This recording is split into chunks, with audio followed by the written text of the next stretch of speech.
The State of Crypto is presented by Tron, connecting the world to the power of cryptocurrency. All right, BlackRock recently submitted an amended prospectus for its spot Bitcoin ETF application with the SEC.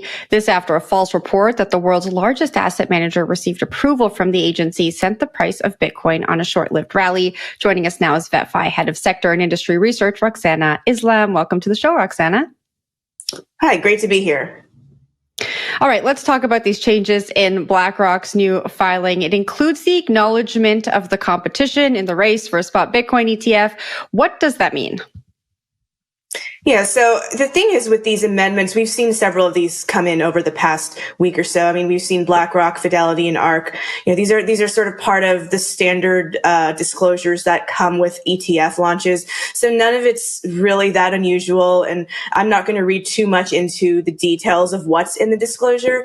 The fact is that they are making these updates, which means that the SEC is likely in active communication with these issuers. So that's really the big takeaway here, and that's not saying that the SEC is really going to guarantee approval because these issuers are making these updates, but it's still a good sign, even though it typically is standard with these sort of launches.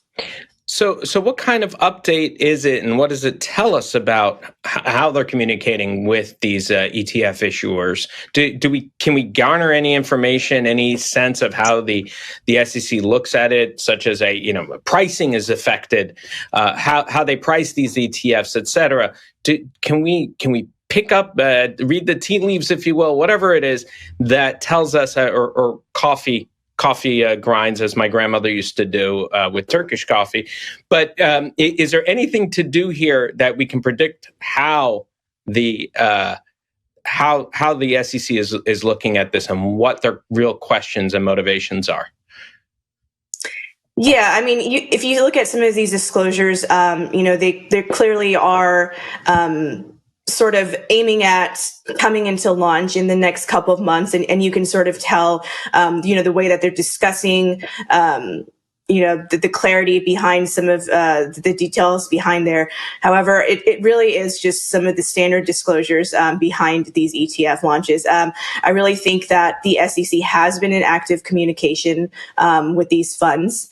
And just going back and forth and making these amendments means that approval will likely come before the end of the year, if not by early January, by that January 10th deadline that ARK has, would probably be a significant date, if not approved by the end of this year.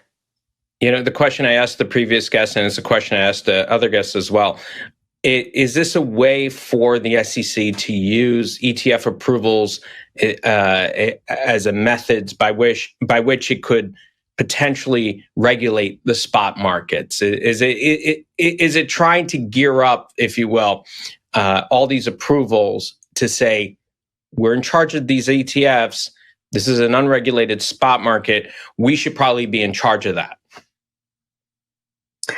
I don't think so. I think that's a little bit of a stretch. I think they've already had a lot of reluctance with approving these spot Bitcoin ETFs, and it's sort of just been them being backed into a corner after several months of approving futures Bitcoin ETFs and then futures Ether ETFs, and then the loss of the Grayscale case. So I really don't think there's too much to read into for the broader spot market and the SEC. Roxanna, I guess my question is if these are standard disclosures, why do you think they weren't included in the application from the get-go? Why now are they being included in the amendments after suspected conversations with the SEC? Right. Just because the SEC is probably looking at the applications a little bit more closely now, and they're asking for some more clarity behind some of the language and wording in the documents. All right. Now, BlackRock is not the only application out there. There are 7 other applications also in the same race. Do you think we're going to see the same thing that happened with the ETH futures ETFs? We're going to get a bulk approval for all of the applications that are currently pending, or do you think that one might come out on top? I think that makes the most sense that they're all approved at the same time. I think there's a little bit of uncertainty on what's going to happen with Grayscale and their conversion and whether that will happen along with the other ETFs before or after. So that's sort of the only thing that's uncertain there. But I do think that it makes the most sense for the SEC to approve all of these at once, kind of like we saw with the Ether futures ETFs just a couple of weeks ago when they were approved. So when they were approved, the volumes were pretty abysmal. I mean, let's be honest here. A couple of $1 million in one day out of 9 ETFs. What would be the benchmark for the spot ETFs? Should they be approved? What would be a good benchmark to deem them successful? So I don't know of an exact benchmark, not really something that I've thought of, but, I will point to the launch of the Bitcoin futures ETFs a couple of years ago, when BITO was launched in October 2021. That saw significant turnover, I believe over $1 billion in the first day. So significantly more than we saw with all 7 of those Ether futures funds. Obviously, we're in a different sort of environment now, right? Back then, we were at the peak of crypto, you could say. Now that has sort of died down a little bit. But the thing you have to remember, especially about Ether, is, obviously you guys probably know more than me that this is a lot less interest in the market for Ether than there is in Bitcoin. Bitcoin is definitely has more of that widespread popularity. Investors are also waiting for spot products versus more futures products. So, I think there's going to be significantly more excitement behind the launch of these spot Bitcoin ETFs than we saw with the Ether futures ETFs, which definitely was more lackluster than we thought. Now, just to make sure, that's you saying that about Ether. Please, angry Twitter people, don't go after us. I did not say anything about lackluster, lousy Ether. Oh wait, did I say that? Sorry. Don't throw Roxanna under the bus, Lawrence.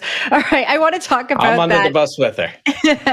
I want to talk about that excitement, Roxanna. There's a lot of big predictions coming up behind the potential approval of these applications. One of the most recent came from Matrix Port that predicts Bitcoin is going to rise as high as $56,000 should there be an approval. What do you make of these predictions? Do you think the approval of this ETF is going to bring that excitement back into the market that we saw in 2021 and 2022? I think it could. I'm not sure it'll get to the same levels that we saw in 2021 to 2022. But I mean, if you look at the now infamous deleted tweet that was released on Monday about the iShares product being released, which was later debunked, I think we saw Bitcoin prices go up about 10% or so. And, some people thought that was a little bit disappointing. But if you think about it, that news wasn't really as widely disseminated, and it was debunked rather quickly. I mean, we saw like a 10% price increase almost immediately. So if and when these products are eventually approved, we'd likely see a much more significant excitement in Bitcoin prices. Where do you think most of the demand will come from? I think there'll be a lot of demand for from retail investors who want to use Bitcoin in their portfolios, and maybe they're still a little bit skeptical of investing in Bitcoin directly. And these aren't your typical crypto investors. They're the ones out there that are a little bit more mainstream, and maybe you're waiting for something a little bit more safer that they can use along with their other ETF investments in their brokerage account. All right, Roxanna, we are going to leave it there. Thanks so much for joining us, and we hope you have a great weekend. Great. Thank you, guys. That was VettaFi Head of Sector and Industry Research, Roxanna Islam.